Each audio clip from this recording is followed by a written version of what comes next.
So think about this for a second.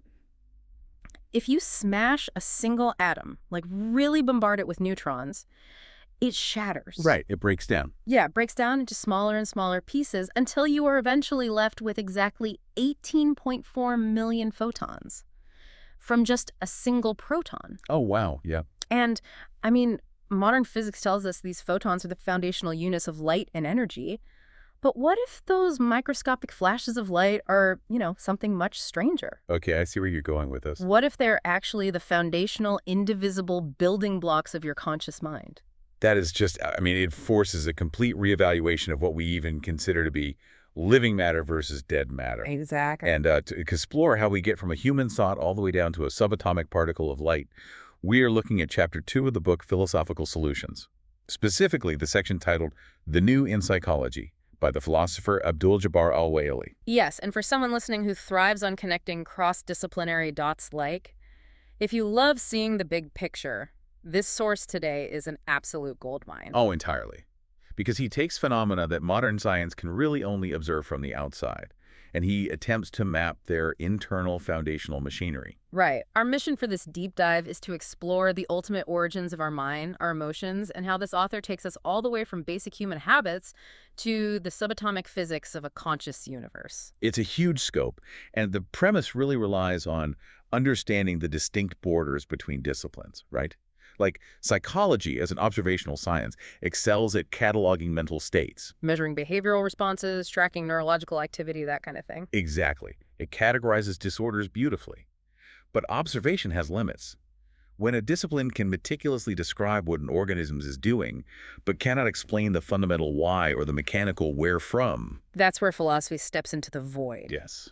The philosophy of psychology steps in exactly where science hits a wall. Okay, let's unpack this. If we accept that premise, we have to establish the specific blind spot where Al-Waily sets up his argument. And looking at the source, that blind spot surrounds a word we use constantly in everyday life. Instinct. Right. Instinct. And the text highlights just how problematic that concept actually is for the scientific community. Al-Waily cites Dr. Yusuf Murad, who explicitly notes that science has basically failed to reach comprehensive, undeniable truths regarding things like instinct, human inclinations, complex emotions, and willpower. Like, we can observe them all day, but we can't fully explain their origin. Exactly. And Salam Musa takes it even further in the text. He points out that the very term instinct is so scientifically vague, so lacking in any real mechanical definition, that many leading psychologists actively avoid using the word altogether in clinical settings. Wait, really? They just avoid it? Yeah, because it doesn't actually explain anything. I mean, it makes sense. It functions as a placeholder. Like, think about a weaver bird.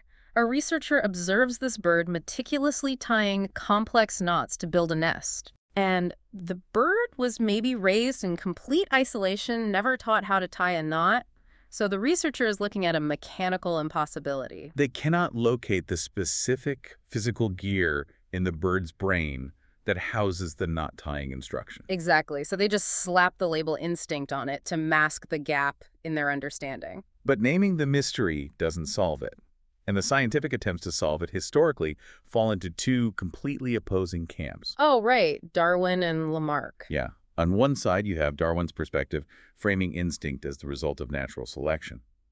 A random behavioral quirk proved beneficial for survival, and over millions of years, that specific habit baked itself deeply into the biological hard drive of the species. Okay, and on the complete opposite end of the spectrum, we have Lamarck. Yeah. Lamarck argued that instinct is actually a degraded form of intellect. Which is a fascinating concept. It really is, especially when you consider human muscle memory. Like, when someone learns to play a complex piano sonata, the initial process requires agonizing, highly conscious intellectual effort. Yeah, you have to think about every single finger placement. Exactly. But after thousands of repetitions, the intellect seems to step back and the fingers execute the complex movements automatically. And Lamarck applied that logic generationally, suggesting that what we call an automatic animal instinct today was once a conscious, intellectual decision made by an ancestor. Which slowly devolved into a reflex over time. But here's the thing. It sounds like psychology is drawing the map of a house, but the philosophy of psychology is asking who poured the foundation and where the bricks came from. That's a great way to put it. Both Darwin and Lamarck offer a compelling narrative about the history of the behavior. They try to explain the timeline. how the bird acquired the ability to build the nest. Right. However, neither addresses the actual mechanism operating in the present moment. If a bird is building a nest right now, what is the exact nature of the command center driving that physical action? Because explaining the evolutionary history of a behavior doesn't explain the biological or psychological machinery required to execute it today. Exactly. So Al-Waily wants to inspect the foundation being poured right now. But to find the engine driving the behavior, he first has to define what the mind actually is. And he does this by aggressively tearing down two major pillars of Western philosophy, right? John Locke and David Hume. He fundamentally rejects their baseline assumptions. Yeah. John Locke championed the concept of the tabula rasa, the idea that the human mind is a completely blank slate at birth, just a passive receiver waiting for external experiences to imprint upon it. And Hume? David Hume took a more radical approach with his bundle theory. He argued that the mind doesn't possess an independent existence at all. He claimed it is merely a transient, loosely connected bundle of passing perceptions and ideas. But I mean, if we follow Al-Waily's logic, both Locke and Hume render the mind entirely passive. A blank slate doesn't act, it just gets written on. And a transient bundle of passing ideas has no centralized command. If the mind is passive, it cannot possibly be the active engine driving complex behavior, willpower, or the very instincts we are trying to understand. It has to be an active, functioning machine. And to prove it is an active machine, Al-Waily outlines this mandatory, tightly interdependent chain of faculties. He argues that for a mind to exist and function, it must possess will. And will isn't just a vague sense of determination here, right? No, it is the specific active ability to accept or reject reality. Without will, an organism is merely an inert object acting at the mercy of physical forces. But will cannot operate in isolation. I mean, you cannot make an active choice to accept or reject an option if you lack the capacity to evaluate what your options actually are. Which necessitates the second link in his chain, deduction. Deduction is the processing power required to compare variables, weigh outcomes, and inform the will of what is actually beneficial to desire or reject. And deduction requires raw materials. You can't compare two variables if you have no capacity to hold them in your consciousness. Right, which brings us to the third link. Memory. Deduction relies entirely on memory to store the data being evaluated. And of course, memory cannot store data that it has never acquired.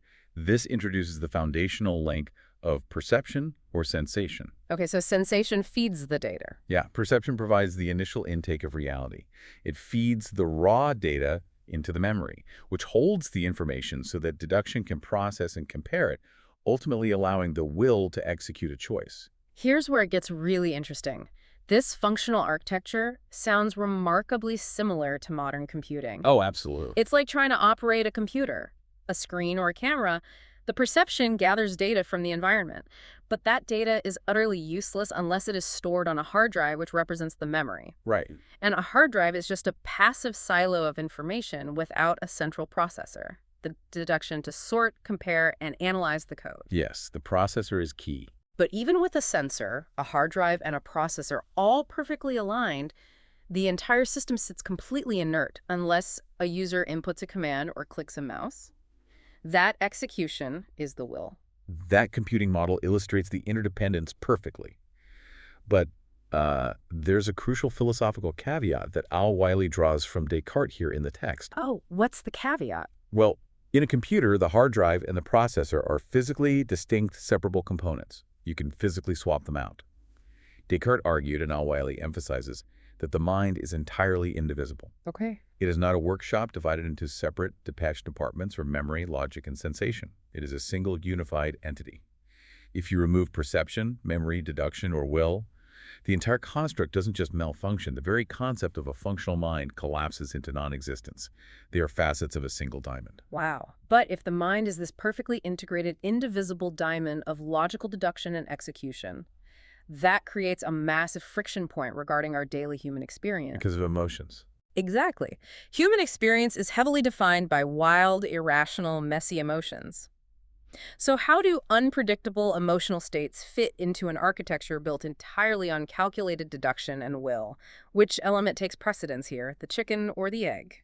Al-Waily addresses that friction by fundamentally redefining the nature of emotion itself.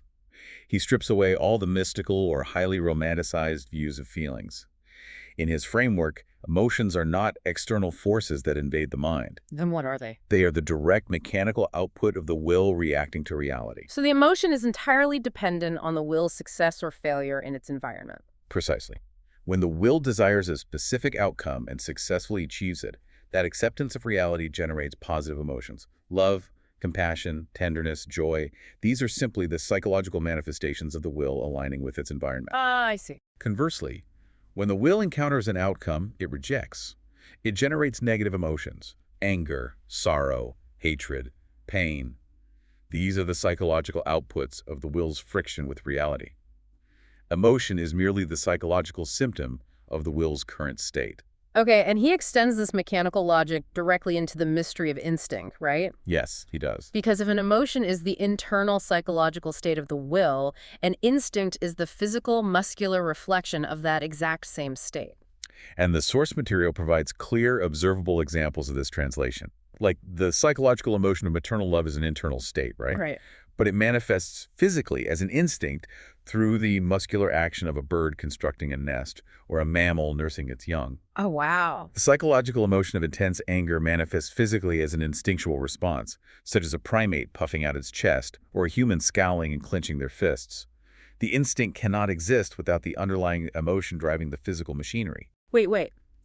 The text mentions that Herbert Spencer, Lamarck, and Darwin generally posited that basic physical instincts and primal emotional reactions evolved first, developing over millions of years, and that long, slow accumulation eventually birthed the complex deductive mind. That is the traditional view, yes. But Al-Waily completely flips this, right? He argues that reversing the timeline isn't just an alternative theory.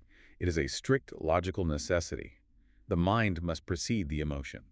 Because if an emotion is just the will reacting to data processed by deduction and stored in memory, those three faculties have to be fully operational before the emotion can even be felt. Exactly.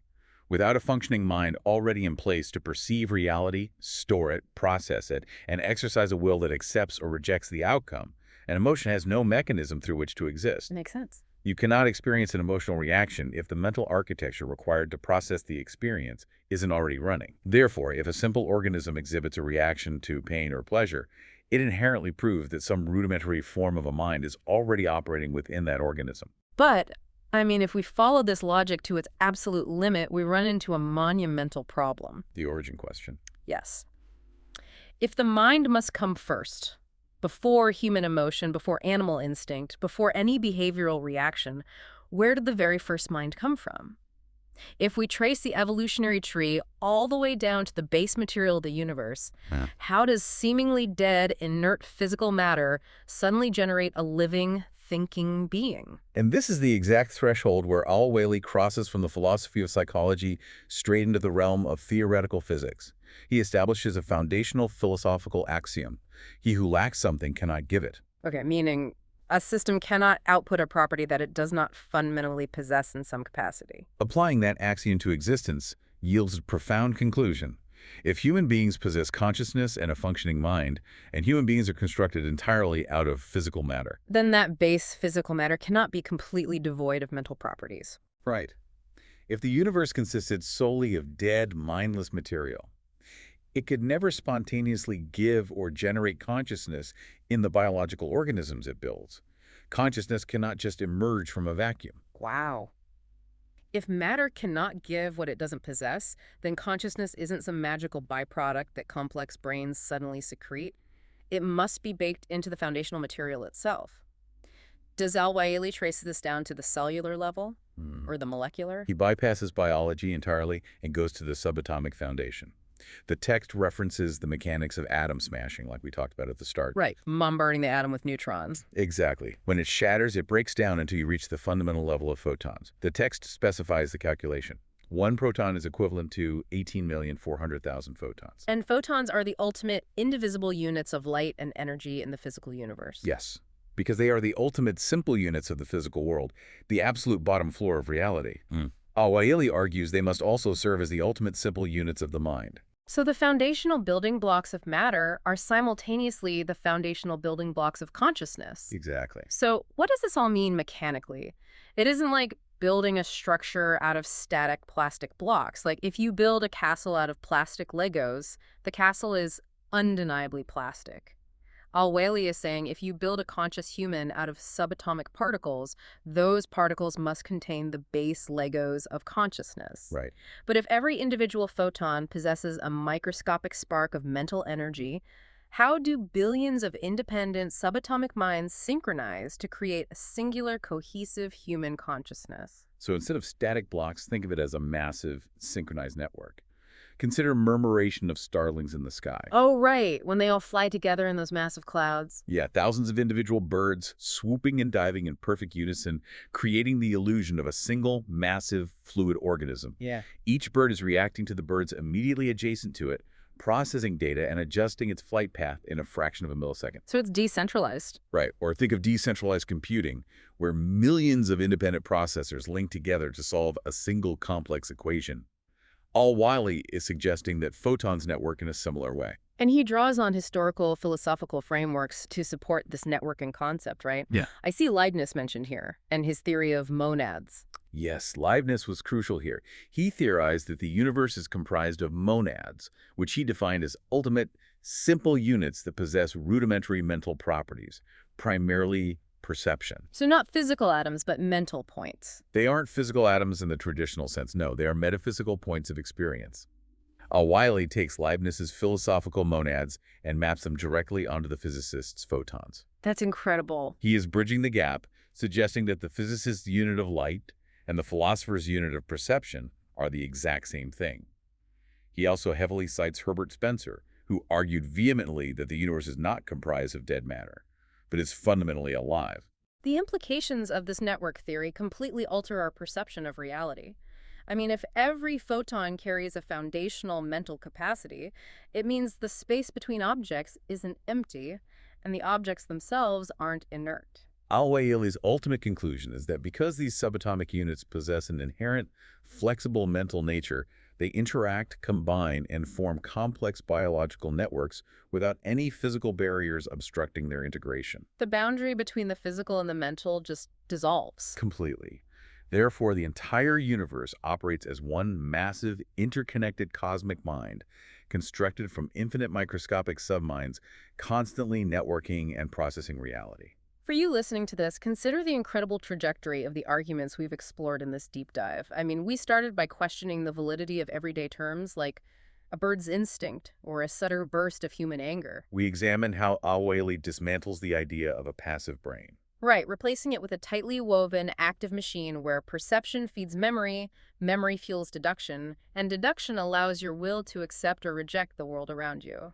And by demanding that this mental machine must exist before an organism can ever feel an emotion or execute an instinct, we were forced to follow the chain of logic down to the very basement of physical reality. And so, Al-Waily challenges you to look at the physical environment currently surrounding you. The desk you sit at, the trees outside your window, the literal device you are listening to this on. It's all connected. The argument demands that you view these not as collections of dead, silent matter, but as dynamic, living systems. Systems that you are fundamentally, subatomically interwoven with. The borders between psychology mapping your behavior, philosophy defining your mind, and physics measuring the light in your room simply do not exist because it is all constructed from the exact same conscious material. It provides a profoundly unifying framework for existence. And if we accept the logic of Al-Waily's philosophical physics, if we entertain the premise that every photon of light holds a microscopic unit of mental energy, and that our human brains are simply incredibly complex, beautifully synchronized murmurations of these conscious photons, it changes how you view your own observation of the world. it does. Because it means that tonight, when you walk outside and look up at the stars, it isn't just you, an isolated biological accident, staring out into a cold, indifferent void. It is the universe, having spent billions of years organizing its light into the highly complex shape of your eyes and the intricate network of your mind, finally utilizing you to look back at itself.